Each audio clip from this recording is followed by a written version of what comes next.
Welcome back, deck builders! Today we are going deep on one of the most explosive value engines in all of Commander, Ashling, the Limitless. She costs just 2 generic and 1 red mana, coming in as a 2/3 legendary elemental sorcerer. Her first ability reads, Elemental permanent spells you cast from your hand. Gain evoke 4 as you cast them. This means any elemental you cast from hand can instead be evoked for just 4 generic mana, which causes it to be sacrificed the moment it enters the battlefield. Her second ability tells us why we want that. Whenever you sacrifice a non-token elemental, create a token that is a copy of it. The token gains haste until end of turn. At the beginning of your next end step, sacrifice it unless you pay WUBRG. So when we evoke an elemental for 4 mana, it enters and triggers its ETB ability, then gets sacrificed. That sacrifice immediately creates a hasty copy, giving us that ETB trigger a second time. The copy can swing in for free, and if we pay 1 mana of each color, we keep it permanently. This is the core loop. Discount, double triggers, and a threat that stays on board if we want it. Everything in this deck is designed to fuel, protect, and maximize that engine. Before we talk about any flashy plays, we need to talk about the mana that makes them possible.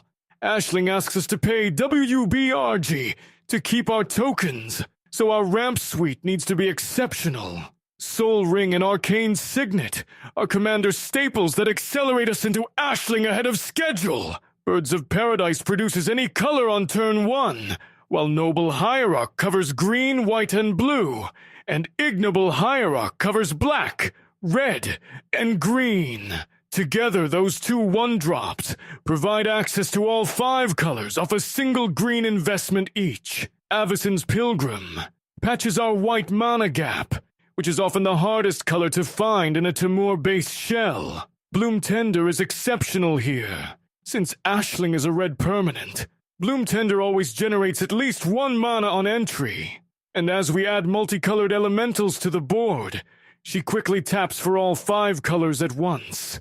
And Deathrite Shaman provides flexible color fixing by exiling a land from any graveyard to add 1 mana of any color, while also serving as graveyard hate against opponents. Ashling already gives elementals evoke 4, but stacking additional cost reduction is where this deck becomes truly oppressive. Brighthearth Banneret is an elemental itself that reduces all elemental spells by 1 generic mana, meaning an elemental that normally costs 5 or more can be played for just 3 mana after Ashling's evoke reduction.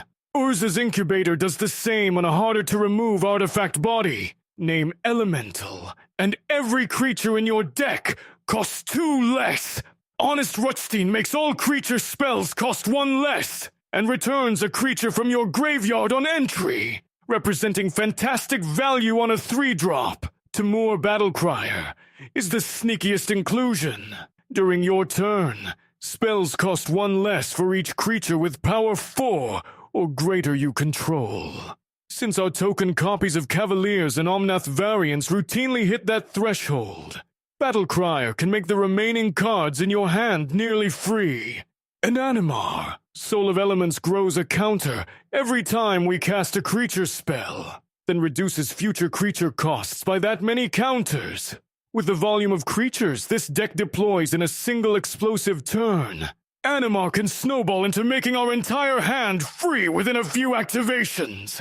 The Cavalier cycle is the crown jewel of this deck, and Ashling unlocks all 5. Each Cavalier normally costs 5 mana, with heavy triple color requirements, making them awkward in a 5-color build. Ashling turns each into a 4 mana evoke spell, stripping away the color complexity entirely. Cavalier of Dawn enters and destroys up to 1 non-land permanent.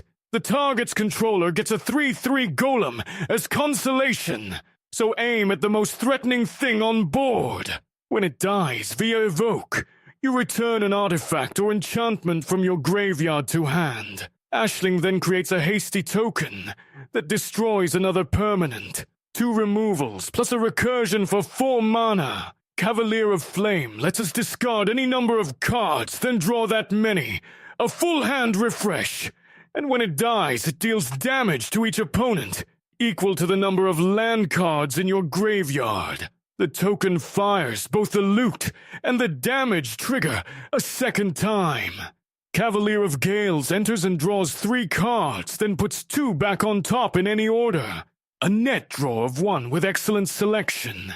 And its dies trigger shuffles it back into your library, then lets you scry 2. The token fires the draw 3 again for massive card advantage. Cavalier of Night optionally sacrifices another creature on entry to destroy a creature an opponent controls. And when it dies, returns a creature with mana value 3 or less from your graveyard to the battlefield.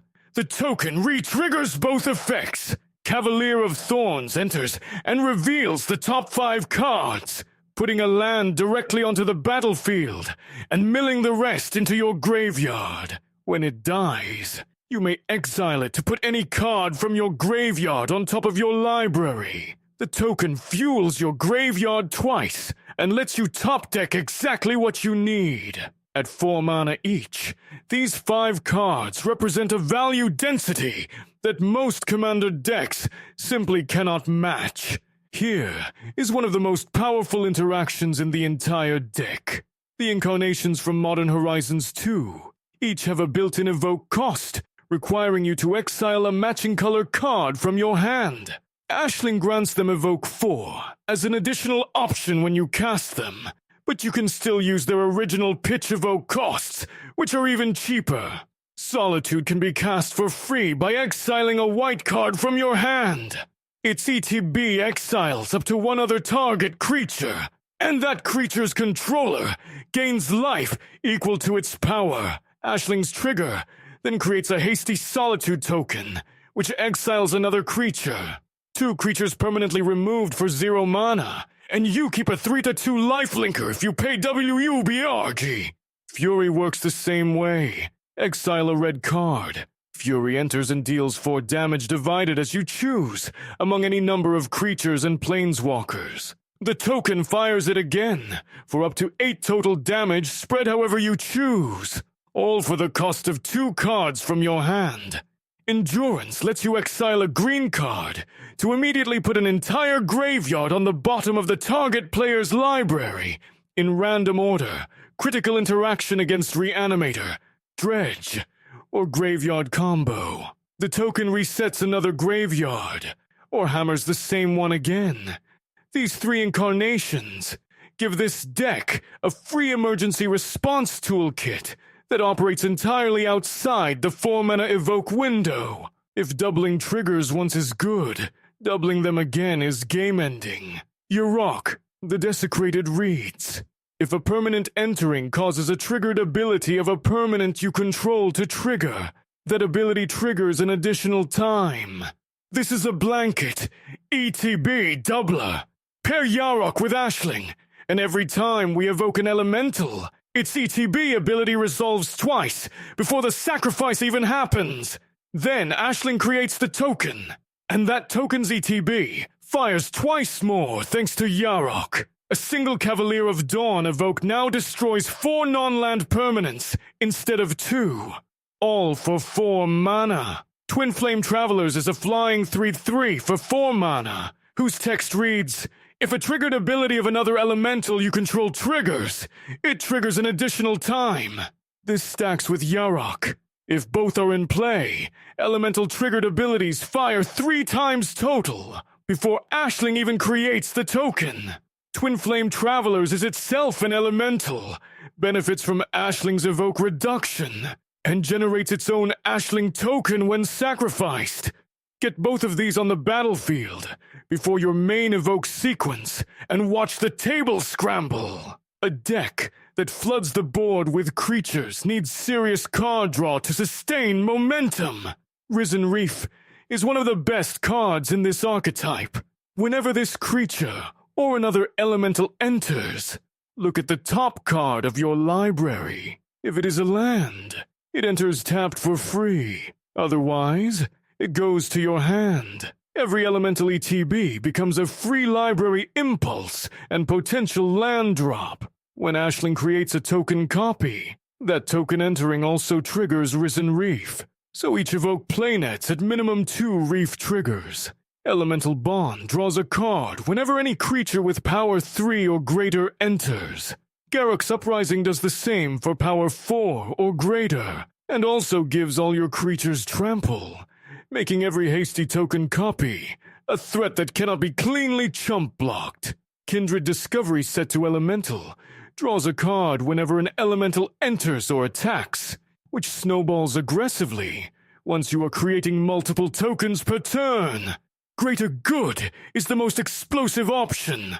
Sacrifice a creature to draw cards equal to its power, then discard 3. Sacrificing a Cavalier of Flame, a 6/5, draws 6 and discards 3, netting 3 new cards. And that sacrifice also triggers Ashling to create the Flame token. You convert one sacrifice into 3 net cards, plus a fresh threat. Toski, Bearer of Secrets, is indestructible, cannot be countered, and draws a card whenever any creature you control deals combat damage to a player, with multiple hasty tokens swinging every turn. Toski turns your attack step into a reliable draw engine. We run both Omnath Incarnations as payoff pieces. Omnath, Locus of the Royal, enters and immediately deals damage to any target equal to the number of elementals you control. With a mid-game board of 5 or 6 elementals, that is 5 or 6 damage to any threat. His landfall trigger puts counters on elementals and draws cards once you hit 8 lands. Omnath, Locus of Rage, converts every land drop into a 5/5 elemental creature token. And critically, whenever Omnath or any elemental you control dies, Omnath deals 3 damage to any target. In a deck where we deliberately sacrifice elementals every turn, Omnath Rage turns our core engine into a constant, death-triggered ping machine. Champion of the Path requires beholding an elemental as an additional cast cost, exiling one you control or one from hand. But once in play, whenever another elemental you control enters, it deals damage equal to that elemental's power to each opponent simultaneously. With Ashling creating hasty copies of Cavaliers with power 4 through 7, each token entering deals 4 to 7 damage to every player at the table at once. Stack this with Twinflame Travelers, and the numbers become absurd. Shroud Stomper is a clean value elemental, a 5/5 with Death Touch, that on each entry or attack drains each opponent for 2 life, gains you 2 life, and draws you a card. Under Ashling's Evoke, that chain fires twice for 4 mana. One of the underrated strengths of the Evoke plan is that our creatures cycle constantly through the graveyard, making recursion payoffs extremely potent. Muldrifter evokes for 2 blue mana, or 4 generic under Ashling, drawing 2 cards on entry, and then Ashling creates a token that draws 2 more, 4 cards for 4 mana. Nulldrifter is the Eldrazi cousin. Its draw 2 trigger fires when you cast it, not when it enters. So you draw 2 the moment the card leaves your hand. Its evoke cost is also 2 blue, giving the same 4 mana 4 card play on a 4/4 flyer with Annihilator 1. Here is an important sequencing note. When you evoke Nulldrifter, you cast it and draw 2 immediately. Then it enters. Then, the evoke sacrifice trigger resolves, and you sacrifice the original. Ashling then creates a hasty token copy. Because this all happens during your main phase, you absolutely can attack with that token to trigger Annihilator 1, forcing the defending player to sacrifice a permanent. Shriekmaw evokes for 1 black mana and destroys any non-artifact, non-black creature. The Ashling token copies that destruction trigger. 2 targeted removals for 4 mana. Green Warden of Marasa enters returning any card from your graveyard to hand. And when it dies, you may exile it to do it again. 2 regrowth effects on 1 creature. Grave Sifter, lets every player choose a creature type and return any number of that type from graveyard to hand. Name Elemental and refill your hand with everything we have sacrificed this game. Graveshifter has Changeling, making it every creature type, including Elemental, and returns any creature from your graveyard on entry. Ashling doubles it to 2 returns, and Disciple of Freya Lies lets you sacrifice a creature on entry to gain X life and draw X cards equal to its power, turning a big sacrificed elemental into a massive life swing and a full hand refill. While Ashling's evoke mechanic is itself a sacrifice outlet, we want redundant ways to convert creatures into resources. Ashnod's Altar converts any creature into 2 colorless mana. Phyrexian Altar converts any creature into 1 mana of any color. Either altar lets us sacrifice tokens we have chosen not to pay WUBRG for, turning what would otherwise vanish into mana acceleration for the next spell. Birthing Pod is a tutoring engine. Pay 1 green or Phyrexian green plus 1 generic. Tap and sacrifice a creature to search for a creature with mana value exactly 1 higher, and put it directly onto the battlefield. This lets us chain up the mana curve and find exactly the elemental we need in each situation. Birthing Ritual is the enchantment version. At the beginning of your end step, look at the top 7 cards. Optionally sacrifice a creature and deploy a creature with mana, value 1 higher, directly onto the battlefield. A repeatable tutor engine that fires every turn. Burnt Offering sacrifices a creature to produce X mana in any combination of black and red equal to that creature's mana value. Metamorphosis produces X plus 1 mana of any 1 color restricted to casting creature spells. And Sacrifice, the black instant, adds black mana equal to the sacrificed creature's mana value. These spells let us sacrifice an elemental, triggering Ashling, and immediately spend that mana to cast and evoke the next creature in hand, creating a cascading chain of sacrifice and creation within a single turn. A glass cannon needs bulletproof glass. Ashling becomes a target immediately, so we run the full suite of free commander-dependent protection spells. Deflecting SWAT can be cast for free with a commander on board and redirects any spell or ability to a new target, perfect for protecting Ashling from removal or redirecting an opponent's tutor.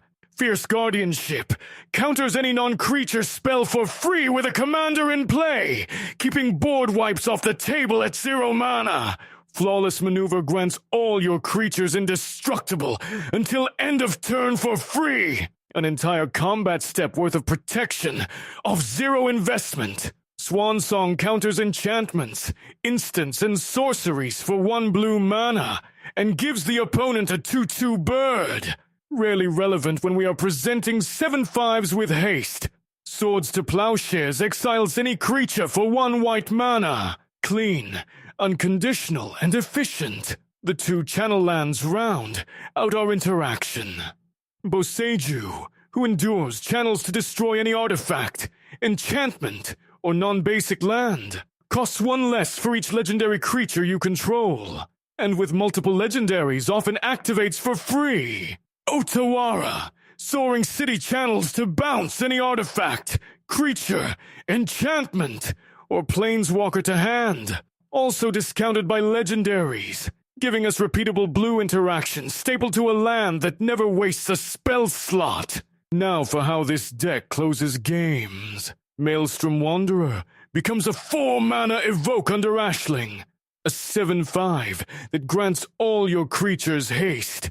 Here is a crucial rules interaction that makes this even more exciting. Even when evoking Maelstrom Wanderer for 4 mana, you still get both Cascade triggers! Cascade cares that the spell was cast, not how much mana was spent. So, you evoke for 4 mana, both Cascade's Fire and Chain, into 2 free spells off the top of your library, and then the Wanderer enters as a 7/5.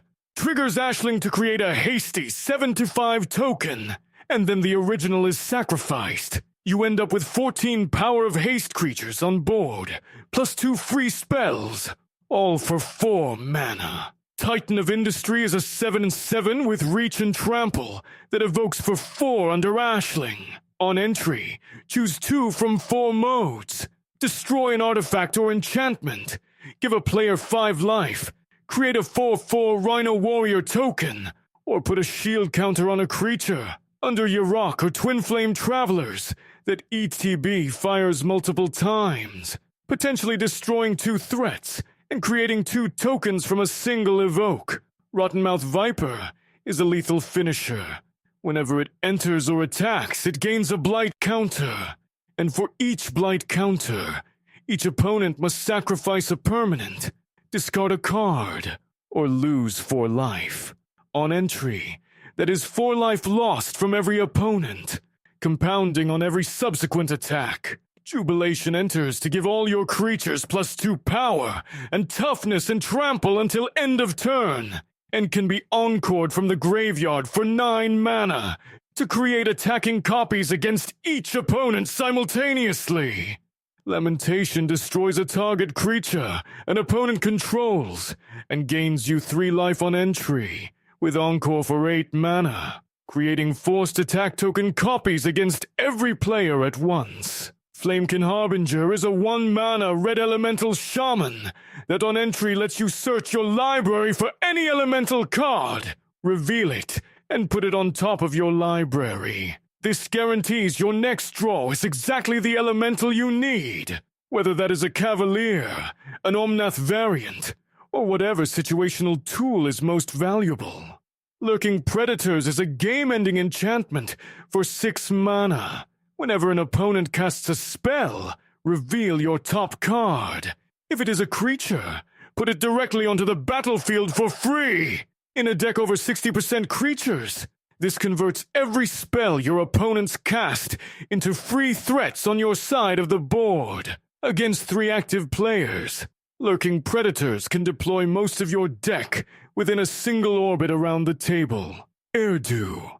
Carrier of Dawn is a double-faced elemental god, a 5/5 flyer with lifelink that gives all your creature spells convoke, letting your creatures help pay cast costs. Flip to Isilu, Carrier of Twilight. Every non-token creature gains persist, meaning when they die without a -1 counter, they return to the battlefield with 1. Combined with Ashling's evoke loop, Persist lets our sacrificed elementals come back, ready to evoke or sacrifice again. Subterfuge closes the loop on card advantage. On entry, it grants a target creature flying, and the ability to draw cards equal to combat damage dealt until end of turn. Swing with a hasty 7/5 Maelstrom Wanderer token, and draw 7 cards off a single attack. Its Encore creates attacking copies against each opponent in 1 shot. Ashling, the Limitless rewards patience, rules knowledge, and surgical sequencing. The core engine is deceptively simple. Evoke elementals, double their triggers, keep the best tokens, convert the rest into mana. But the interactions run incredibly deep. Trigger doublers like Yarok and Twinflame Travelers escalate the value ceiling to absurd heights. The full Cavalier cycle gives you 5 unique toolbox options. The Incarnations provide 0 mana interaction. The sacrifice outlets convert every evoked creature into fuel for the next play. And when it is time to close the game, remember that Maelstrom Wanderer still fires both Cascade triggers, even off an evoke, making it one of the most explosive 4-mana plays in the format. The WBUBAG keep cost is the defining tension of every game, deciding which tokens are worth retaining versus converting into mana is the skill expression that separates good Ashling pilots from great ones.